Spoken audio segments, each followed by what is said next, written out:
जाहो हे कोयलो गुरु के नगरिया, गुरु जी से कहियो साने सहो।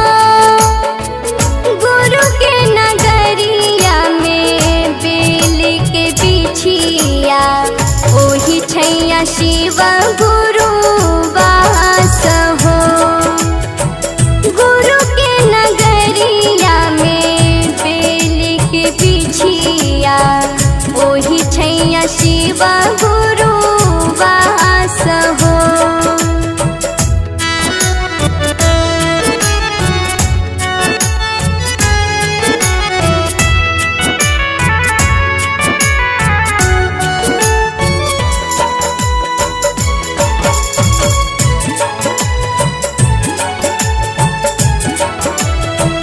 गुरु मोरा सुनती ना शिष्या के अरजिया, आपन दया बरसाए हो।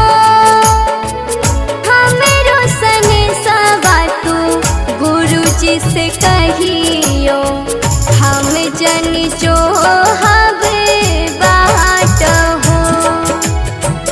हमरो सने सवा तू गुरु जी से कहियो, हम जन जो हवे बाट हो।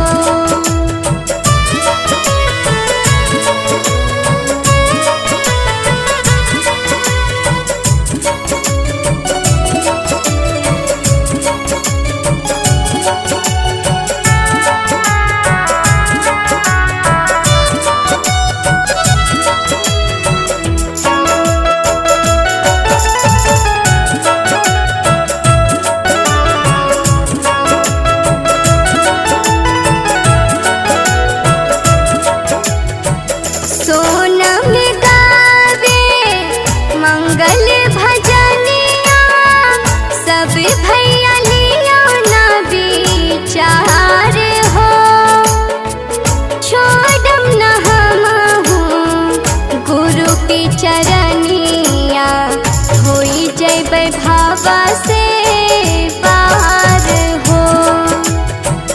छोड़ब न हमहूँ गुरु के चरनिया, होई जैबै भावा से